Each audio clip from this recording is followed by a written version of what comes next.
Pagi dingin, siang cerah, sore panas, malam kangen. Allahumma la mani'a lima ataita wa la mu'tiya lima mana'ta wa la radda lima qadaita wa la yanfa'u dzal jaddi minka. Allah mau, manusia mau. Kira-kira siapa yang berpotensi menang? Kemauan Allah atau kemauan manusia? Allah. Allah punya kehendak, kita punya kehendak. Kehendak Allah. Jadi mau sebesar apapun orang menjatuhkan kita, ketika Allah menjaga, ya mafi muskilah, nggak ada masalah.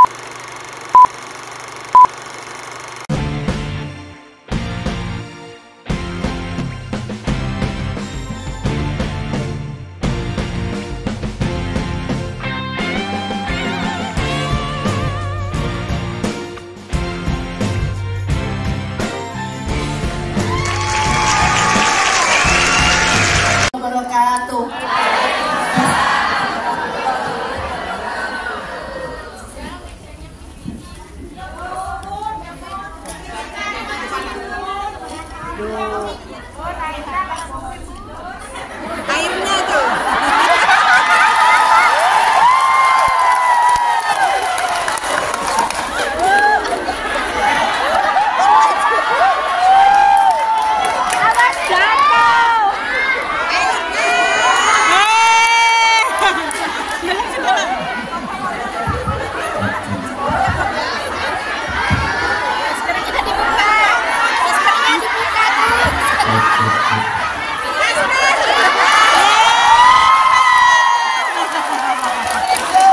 Assalamualaikum warahmatullahi wabarakatuh. Innallaha wa malaikatahu yusholluna 'alan nabi ya ayyuhalladzina amanu shallu 'alaihi wa sallimu taslima. Shallu 'ala nabi Muhammad. Shallu 'ala nabi Muhammad. Allahumma shalli salatan kamilatan salaman taman ala sayyidina Muhammadin alladhi tanhalu bihi ruqadu wa tanfariju bihi kurabu wa tuqada bihi hawaiju wa tunanu bihi raghaibu wa husnul khawatimi wa yustasqal ghamamu bi wajhil karim wa ala alihi wa sahbihi fi kulli lamhatin wa nafasi bihadabin kulli ma'lumila. Sallu ala Nabi Muhammad.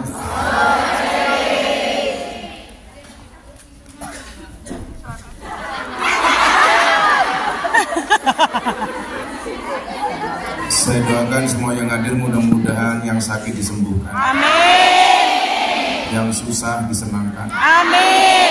Yang sedih dibahagiakan. Amin. Yang bermasalah disolusikan. Amin. Yang berhajat dikabulkan. Amin. Yang hutang dilunaskan. Amin. Yang janda segera dijodoh. Amin. Janda langsung bantu. Kondisi dan cuaca yang berubah-ubah, pagi dingin, siang cerah, sore panas, malam kangen. Tapi apapun keadaannya kita syukuri alhamdulillah. Karena hidup ini penuh dengan liku-liku. Terkadang juga ada luka-luka. Bahkan ada juga yang belum laku-laku. Semua itu disebabkan karena laki-laki. Tapi santai saja yang belum berjodoh, jangan takut belum berjodoh, ingat sayur di kebun, ikan di laut, dipertemukan di pasar.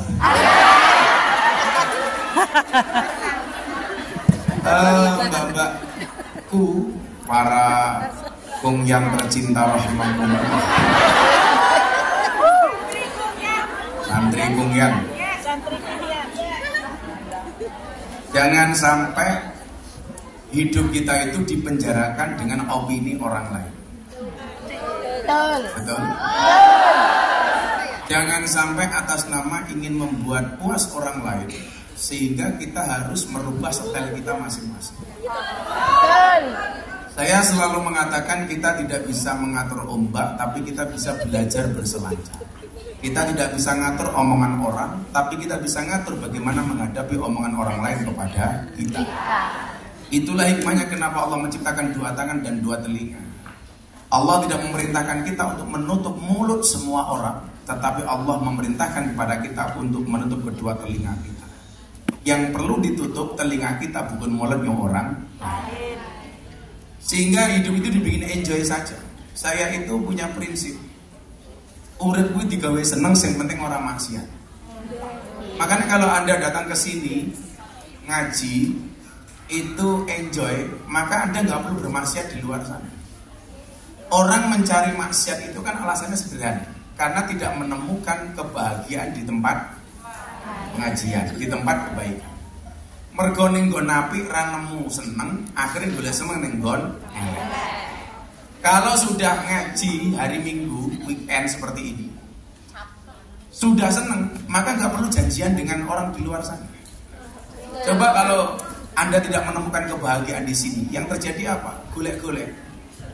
Mulai chatting, siapa yang mau bisa diajak ngomong.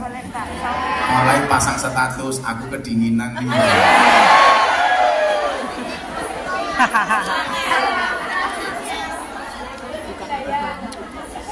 Maka dulu bahagia itu kemudian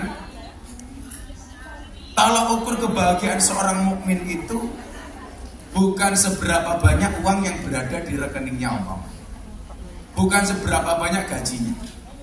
Saya itu sampai hari ini nggak tahu uang yayasan yang dipegang Mas Aris itu berapa, uang yang dipegang sama istri itu berapa, nggak pernah gitu. Maka kalau kemudian hari ini saya diviralkan suka bagi-bagi duit dan lain sebagainya, iya, kalau bagi-bagi duit itu aku, kalau bagi-bagi masalah itu suamimu.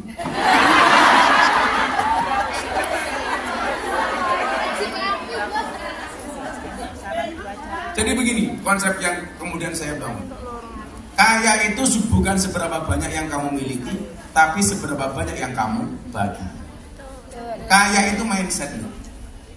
Banyak orang yang duitnya kaya tapi kelihatan miskin. Kenapa? Karena suka sambat. Banyak orang yang kelihatan gak punya apa-apa tapi kelihatan kaya. Kenapa? Karena gak pernah sambat. Jadi perbedaan kaya dan miskin itu pada sambatnya. Wong sugih kaya ngopo kakean sambat iki ketok kirine. Wong kiri kaya ngopo ora ketok sambat ketok sugih. Masuk? Persoalannya untuk tidak sambat itu butuh ngerem. Kalau saya dari dulu nggak punya apa-apa, saya tuh anti dengan pelit. Saya jalan sama beberapa bos di Jakarta, orang-orang kaya semua. Begitu dompetnya dibuka, itu yang paling banyak uangnya di dompet saya. Yang lain intinya cuma kartu, kredit card, debit card, maling card, macam-macam itu. Mereka ngomong sama saya begini, Gus, ini kan zaman modern nih, ngapain lo banyak bawa duit? Saya bilang, kita itu di jalan nggak pernah tahu, ketemu pemulung, pengamen, pengemis, mosok arep nyumbang pengamen nggak ada gesek rai. Bener apa enggak? Bener. Mosok mau ngarepe sekedar nyumbang, kita perlu gesek. Maka istilah cashless itu tidak sepenuhnya benar. Maka suatu saat ketika di Prancis itu ada gereja besar, di depannya ada tempat manusia silver, manusia peru perak itu, sedang ngamen begini. Saya lihat orang datang ngasih 1 euro, itu 18.000 lah, 1 euro koin. Saya ambil uang 100 euro, saya kasih. Yang tadinya dia matung langsung turun lompat dari tempatnya. Dia mengatakan apa? Anda dari mana? Seumur-umur saya jadi pengemis, baru ini dikasih orang 100 euro, senilai 1,8 juta. Anda dari mana? Apakah Anda orang kaya? Saya bilang, saya tidak kaya-kaya banget, tetapi ajaran memberi ini adalah ajaran agama kami yang menjadi habit dan kebiasaan bagi kami. Sehingga mohon maaf, sebenarnya orang punya uang itu juga bisa dakwah. Dan Anda semuanya tahu, seminggu kemudian ada orang Prancis telepon saya, satu keluarga, mengatakan I will to be Muslim. Saya pengen menjadi orang Islam satu keluarga. Saya tanya, why? Alasannya apa? Saya melihat akhlak Anda yang luar biasa ketika nyumbang manusia silver tanpa memandang agamanya apapun. Sehingga nyuwun sewu, orang yang memandang saya walaupun uang saya pas-pasan kelihatan kaya banget karena saya salsel nyah nyoh cacul wah weh terat cerut. Nah, disinilah kemudian ngaji untuk negeri hari ini. Kamu nggak usah khawatir, nggak mungkin orang seudon sama saya Gus minta kampanye. Saya itu nggak butuh kampanye. Saya nggak butuh ngomong apapun, orang sudah tahu saya dukung siapa. Nggak perlu saya ngomong. Orang usah kampanye. Siapa yang jadi itu sudah tertulis di alam langit sana, betul? Jadi kalau berita-berita yang cek. Oh, kita itu kan sudah pendukung pasangan lain.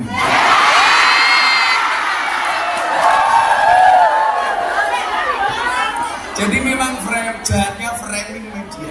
Bagaimana kemudian media hari ini dijadikan untuk membunuh karakter seseorang. Apapun mati. Ini dua kemungkinan. Yang salah satunya apa yang budak kupingmu. Orang mati. Cek.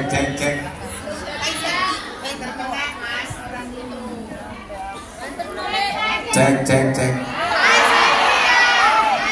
Jadi jahatnya media itu bisa memframing untuk membunuh karakter seseorang. Tapi saya itu orang yang tidak pernah takut dengan apapun anggapan orang. Karena bagi saya, Allahumma la mani'a lima a'taita wa la mu'tiya lima mana'ta wa la radda lima qadaita wa la yanfa'u dzal minka dzal. Allah mau, manusia mau. Kira-kira siapa yang berpotensi menang? Kemauan Allah apa kemauan manusia? Allah punya kehendak, kita punya kehendak. Kehendak Allah. Jadi mau sebesar apapun orang menjatuhkan kita, ketika Allah menjaga, ya maafi muskilah, nggak ada masalah. Saya ditanya sama istri saya, wah kok gini-gini amat? HP saya itu 2 hari hang, karena komentarnya puluhan ribu. Abang nggak sakit hati? Enggak, kenapa? Kan komentar nggak saya baca. Kenapa saya sakit? Lah masa hidup kita tergantung dengan komentar orang lagi goblok tau? Sorry ye.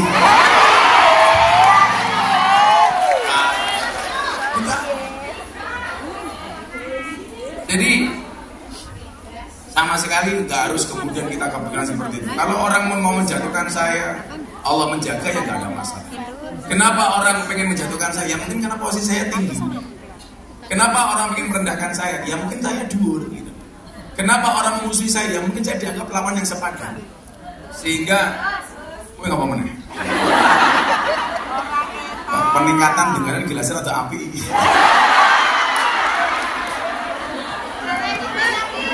Kalau ini lemon madu itu bagus untuk kesehatan. Kok mentil gitu? Bila kayak ini kok mentil gitu?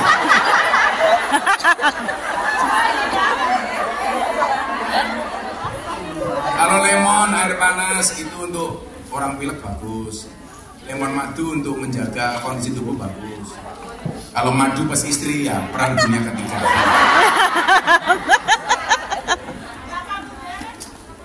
Apa-apa yang muda itu biasanya enak, termasuk janda muda. Kamu ya tepat. Makanya kamu bilang, ya Allah, kalau lihat duda atau cowok, ya Allah ingin rasanya aku sholat bareng dengannya. Namun jika tidak bisa, maka izinkan akulah yang menyolatkannya.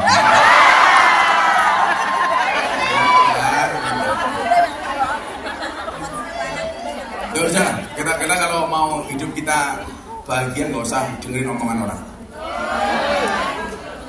Kamu merasa sial, masih sial anak babi. Saya tuh kadang suka kasihan sama anak babi. Masih kecil sudah haram.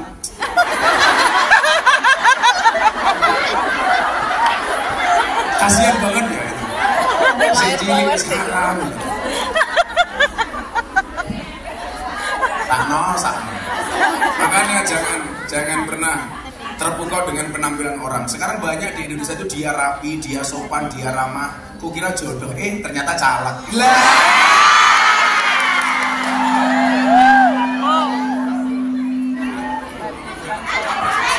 Kalau dilihat dari kondisinya, orang yang hamil di dalam pernikahan yang sah itu jauh merasakan lebih kesusahan.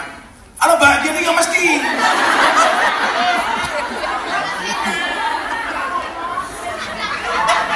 Malah cerita, tangga kurang di ujung petang ya Allah.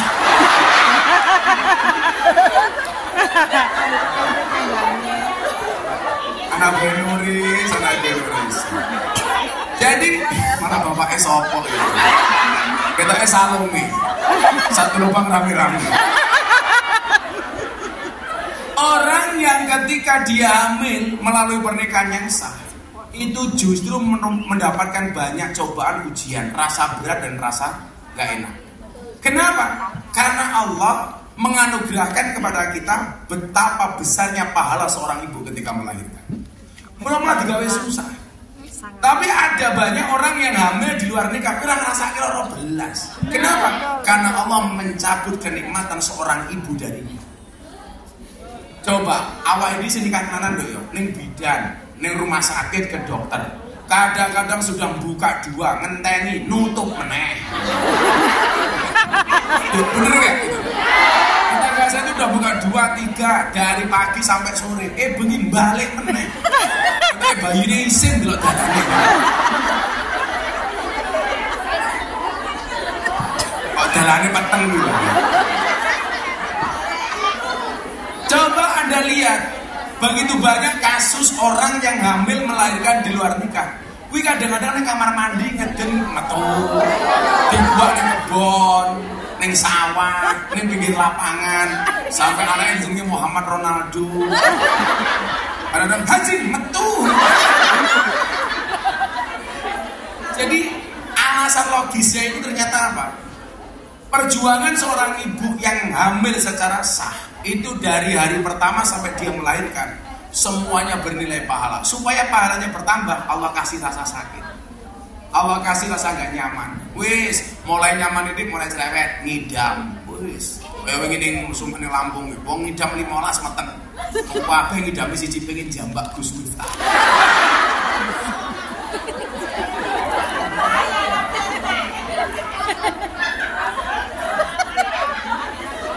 Sehingga Allah itu terus memberi rasa sakit supaya pahalanya bertambah.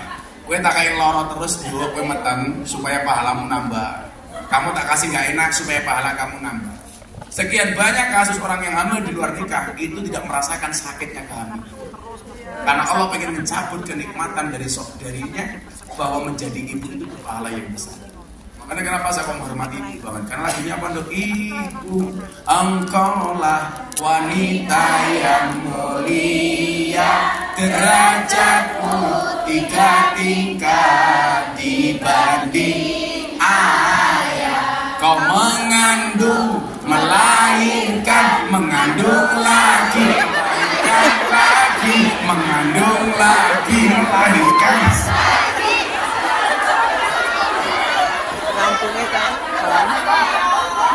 Pelonyot. Makanya kan ada lagu zaman kecil saya dulu ada indung-indung kepala indung, mata melirik kaki kesandung. Jangan salahkan ibu mengandung, salahkan bapak yang punya.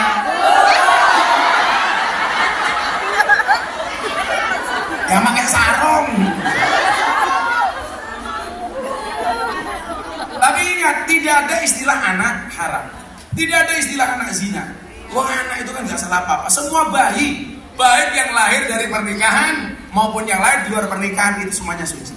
Yang salah itu kelakuan orang tuanya. Makanya bahasa Al-Quran apa? Wala taziru waziratu wizra ukhra. Seseorang itu tidak bisa menanggung dosanya orang. Oh salah orang tua kok dibagi dengan anak ini. Saya itu yang ngono, apa-apa salah, apa-apa rekoso. Oh saya ini ban gembosnya nyalahnya Pak Jokowi. Salah kabel. Karena begini loh, siapapun presiden, gue orang nyambut gawe ya ora mangan. Jadi kita itu berdemokrasi ikut pemilu dalam rangka menggunakan hak suara kita sebagai warga negara. Kalau kemudian pemimpin yang kita pilih tepat ketika kebijakannya itu bermanfaat untuk rakyat, maka yang milih itu juga berpahala. Makanya kalau saya di Indonesia saya bilang, udah kamu ke TPS, silakan milih siapa. Apa beda dengan TPS karo neng kamar? Beda. Lah neng TPS kuwi iso nyoblos, iso milih. Lah neng kamar iso nyoblos, ora iso milih. Sing dipilih sapa ya mung siji yo.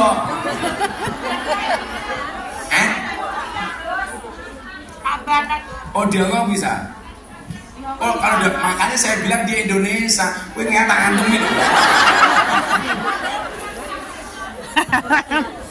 Kemudian bayi ini semuanya tidak dikasih fasilitas apapun, kecuali Allah menjaganya dengan tidak memberikan rasa malu. Makanya dia lahir nangis. Dia nangis karena dia agak menyesal. Ternyata dunia itu mengkoyong ini. Tapi kemudian apa? Begitu dia tumbuh dan berkembang, summa yas'a wara'atul lasai. Begitu dia hidup, dia mencari segala sesuatu. Yang ketika dia lahir tidak membawa apa-apa, begitu lahir kabeh digoleki. Maka diwangi melayu sampai ning Hongkong. Pak pesawat.